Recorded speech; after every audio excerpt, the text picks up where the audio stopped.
All right, hello anatomy. I'm just going to try and get this to present here. There we go. All right, today we're going to look at connective tissue. So in our last lesson, we looked specifically at epithelial tissue and did like a quick little introduction to different types of tissue.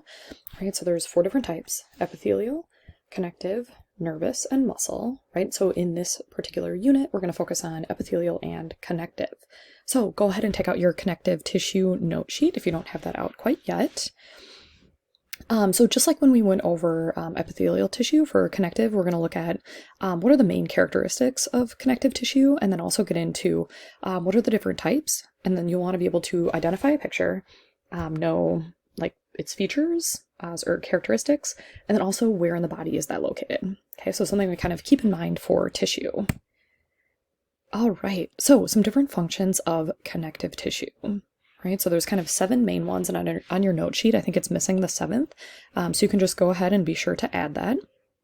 Right, so one of the things that connective tissue does is that it binds structures, right? So tendons and ligaments, and we'll talk about all of that in a second here, provides support and protection, fills spaces, right? So if you think about like there's not really any empty space in your body, so connective tissue kind of fills in all those spaces in between organs, and in between like layers. It stores fat, produces blood cells, protects against infections, and also helps repair tissue damage. Okay, so if we match the function with the correct type, right? And I already mentioned this, so what binds structures, right? That is our tendons and ligaments. And we'll talk more about those later on. Providing support and protection. That is C and E, so both bones and cartilage do that, right? So if we think about like my 3-year-old daughter, Eleanor, will talk about like her skull or her rib cage, right? So she'll talk about why do we have ribs?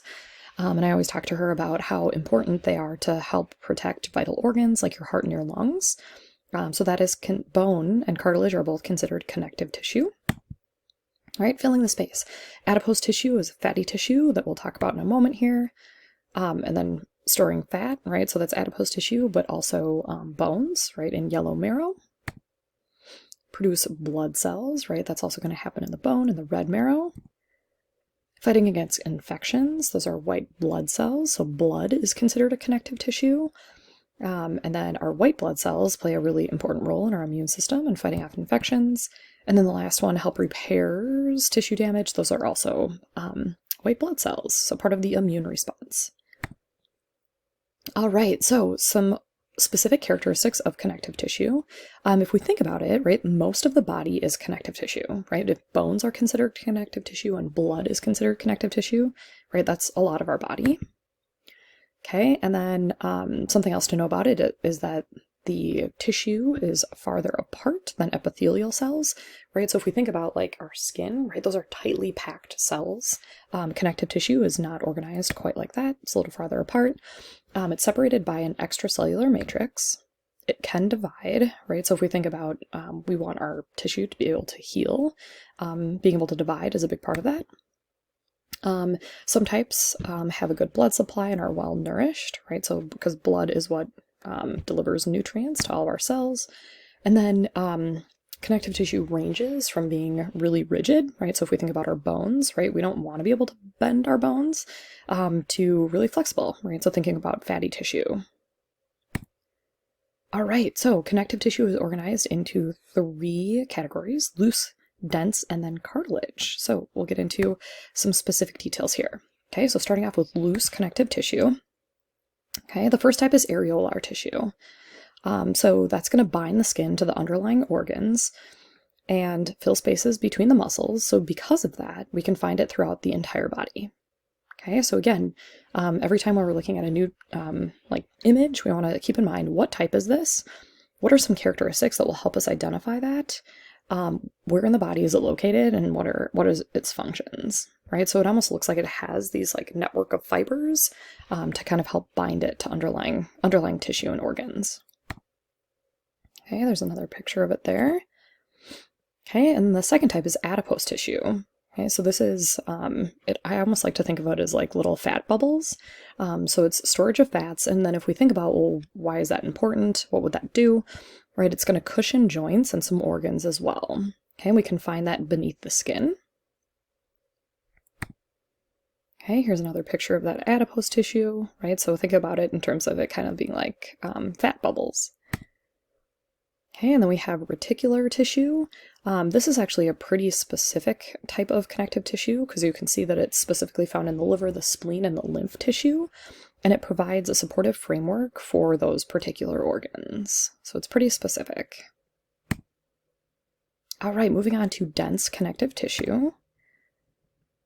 Okay, so when I'm even looking at, when I'm just looking at the picture of dense connective tissue, right, it looks really dense, right? It looks like all these strings that are really, really tightly packed together, right? If we think about what does it mean if something is dense. So why would that be important? Our tendons and ligaments need to be really strong and also flexible and elastic. So if we think about how that's organized, right? So dense connective tissue makes up our tendons and ligaments. Tendons connect muscle to bone and ligaments connect bone to bone, right? So at a lot of our joints, we're going to have tendons and ligaments. And then that's found throughout the body in our different joints. Okay, so here's another picture of dense connective tissue. It's a little bit harder to see, right? But I like to think of it as those tightly packed, really strong fibers, right? You can even think of if you've had a piece of chicken and there's still some tendon on it, right? So then that's exactly what it feels like, right? It's kind of rubbery. All right, so then moving on to specialized connective tissue. So we want to make sure that we're paying attention. There's 3 different types of cartilage that we'll talk about, and then we'll compare them in a moment here. Okay, so hyaline cartilage is the most common type of cartilage. It protects the ends of the bone, right? And it also plays a big role in the development and growth of bones, right? So if this is the head of the bone, it's going to be lined with cartilage, right? So if you think about a joint, right, when it's lined with cartilage, it allows for easy gliding at those joints. And it's also found connecting the ribs to the sternum. Where else? The rings of the trachea, right? So if you think about that's your windpipe, it needs to be held open, right? Because if your windpipe closes, that would be not good. So your trachea is actually held open by these rings of cartilage, and that's specifically hyaline cartilage. And then also the soft part of your nose. And then an embryo skeleton. A lot of bones start off as hyaline cartilage.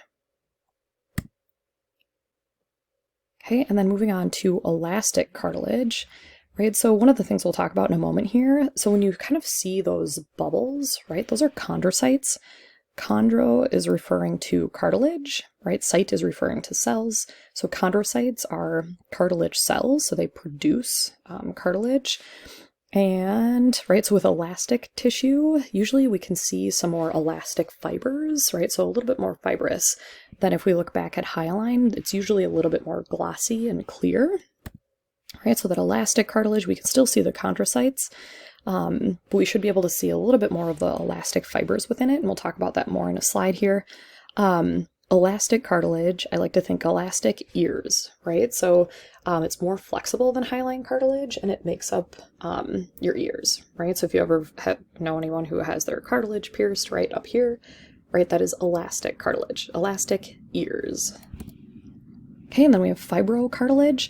A lot of times when you're looking at pictures of fibrocartilage, to me it almost looks like a combination between dense connective tissue and cartilage, right? Because if we think about what is its role, it needs to be really tough and act as a shock absorber because of where it's located.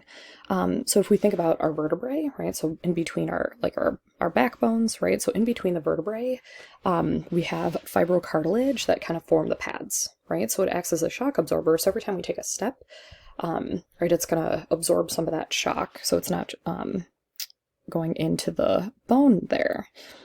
Okay, so fibrocartilage, it's really tough, really dense as well. All right, so this is what I was talking about. What is the difference between hyaline, elastic, and fibrocartilage? Because that can be kind of the trickiest to see the difference between them. So like I was mentioning with hyaline cartilage, right, we're going to see those chondrocytes, right, the cells that produce the cartilage. but it's going to be like more clear. There's not in between them, right? There's not going to be as many fibers that you'll see. Okay, and then if we kind of move on to the middle one and look at elastic, right? Like I was mentioning, we're going to see kind of more the stringy, stringy stuff, or the elastic fibers in between the chondrocytes. And then with fibrocartilage, right, the collagen fibers are a lot thicker. And to me, that's what makes it appear like kind of a combination of that dense connective tissue and cartilage, right? Because we can still see those chondrocytes, but we also have those thick fibers as well. All right, so then another type of connective tissue is blood, right? So we have the plasma, which is the liquid portion, right? Our red blood cells play a really important role in transporting oxygen. Our white blood cells are going to fight infections, and then platelets are going to help with the clotting of the blood as well. All right, and then the last type of connective tissue is bone. Okay, so when it says the cells are called astrocytes, right? So osteo is referring to a bone, and cytes referring to cells. So those, the cells that make up our bones are called osteocytes, and it is living tissue. Okay, and then this is just another picture kind of getting into the difference and comparing and contrasting hyaline versus fibrocartilage versus elastic cartilage again. All right, that wraps up our connective tissue lecture.